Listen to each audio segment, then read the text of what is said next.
All right, I want to get reaction on the retirement. We'll get to you in a second because obviously your specialty, you're great on MMA, but wrestling, you know it better than anybody. But Kevin, I want you to take the MMA side of things. What do you think the reaction will be from the MMA world? Because I think there's going to be a lot of disappointment, and some people are going to say, you know what, maybe his heart was never in it. I don't, you know, and I'll tell you, I don't know that it's great for the sport that he rose to a high level and then retires immediately as soon as he starts losing. It's not great for the sport to lose such a big draw. I mean, he helped all the other fighters on a card that he was on because everybody came, and anybody who had a pay-per-view bonus in their contract made more money when they fought on a card with Brock because he brought people out. He made people buy tickets. He made people buy pay-per-views. So now, if you're the UFC and you have George St. Pierre out, and what kind of uncertain future does he have? He's going to be out for 18 months probably, and now you lose Brock Lesnar. You're losing your top two attractions, and it doesn't help the sport anytime you lose your top guys. Now comes the wrestling side of things, and Dana White, if you want to address the MMA side? I will, yeah, because, I mean, let's face it, this is, every individual sport, whether it's this sport, whether it's tennis, whether it's boxing, these sports are built on star power. It's like the golf, the ups and downs are when you've got this kind of a star, and Brock and George St. Pierre is another one. But Brock was like the biggest star, and he brought fans in, and he made UFC hot. And UFC will survive, but it hurts UFC when you lose a guy like this because there's no replacement. I mean, this pay-per-view tonight, there were so many people talking about this show tonight, more than most championship fights, more than maybe all but one or two shows in the last couple of years.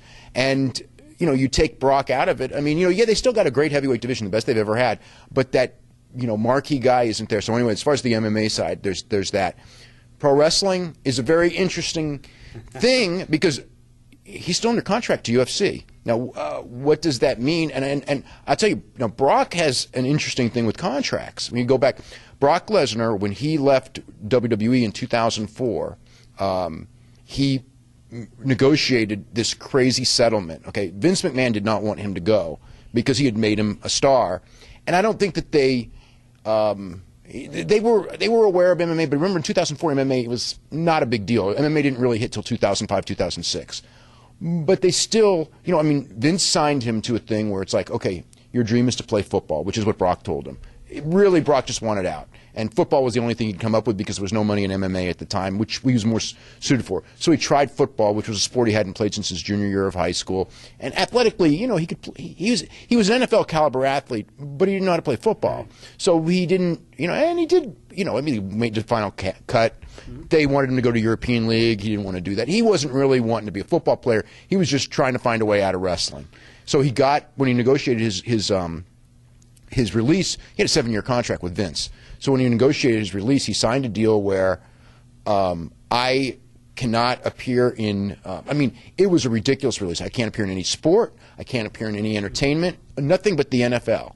I mean, in theory, I don't think Vince would have held him to this, but he couldn't even do a frickin' movie on fighting, or a movie on wrestling. He couldn't, because acting, anything. Okay, I mean, it was prohibitive. So the problem is, so I signed it for 7 years till 2010. It was actually when it would have expired, when his contract expired. And he ended up going to court, and the court ended up, it didn't go to a ruling, but the judge was about to tell WWE, he may have signed that contract, but come on. You get this guy who signs a contract at 24, and he's an athlete, and you're telling him he can't do any sports until he's 33. You know what I mean? So they basically, they negotiated a thing where, okay, Brock can do MMA. At the time they did it, nobody thought that Brock was going to do it, and there was no money in MMA. Then he goes to MMA, MMA becomes huge, Brock becomes huge, okay? I'm sure Vince in his mind goes, I created their star. I created their biggest star. Right. You know what I mean? And, knowing Vince like I do, he's going to want him back. Yeah. Okay, so now you got this situation where, and they tried to get him for WrestleMania last year, and Dana said, look, Dana wouldn't agree to release him. So you've got that situation. So again, Dana's got him for contract for several more fights and for a lengthy period of time. Brock will never go full-time to pro wrestling. All that stuff about, he's going to quit and go full-time. Brock will do, a WrestleMania for a huge payoff. Maybe he'll do 2 or 3 pro wrestling matches, and it'll wear off. And just with what happened with The Rock, The Rock's first match did the second biggest pay-per-view in the history of pro wrestling in April. Then he went and did his first appearance. Then he did his first match last month, and it did not do that well, and everyone's freaked out about it. So that tells me Brock Lesnar, If Brock had come in and left actually as a champion, or left with a win here, right. and let's say he won here and retired after with a win, he'd be far, far more valuable going in than coming in after 2 straight knockouts and all this. It's not the same thing, even though you would think, oh, it's pro wrestling, it's all acting, it doesn't matter. But to wrestling fans, it's a weird thing, and even to Vince, there's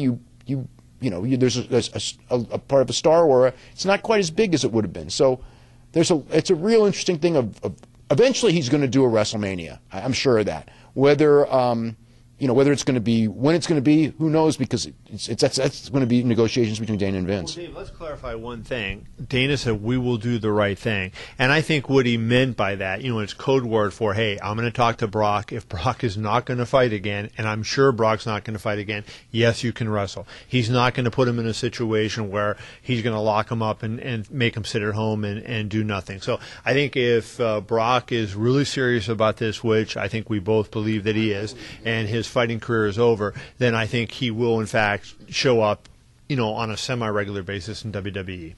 Not that often. I don't see it because he hates to travel. But I mean, a few shows here and there. But the thing is I always expected, and again, I didn't know it was going to happen now.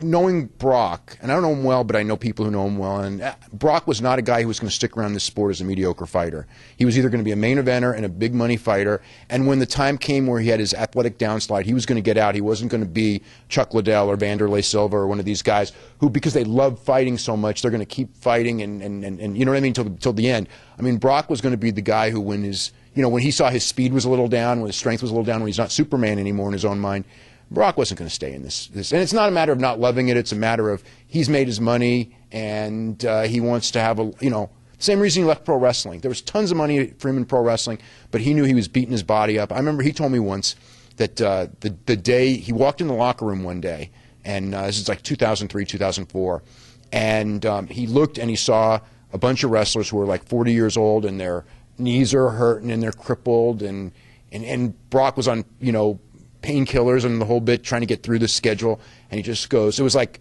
this is me at 40, and he just goes, I got to get out. So, and I think it's the same thing. He doesn't want to take a beating, and I don't blame him. When, he had great athletic ability, but that wasn't going to last forever, and if he'd started when he was 22 and picked up the skill, he would have been an all-time great. He started at 30, whatever. All right, guys. Strange night. We're back in 2012 with more coverage. I don't know if we'll top UFC 141 and Lesnar losing in retirement, but some good things will be coming in 2012.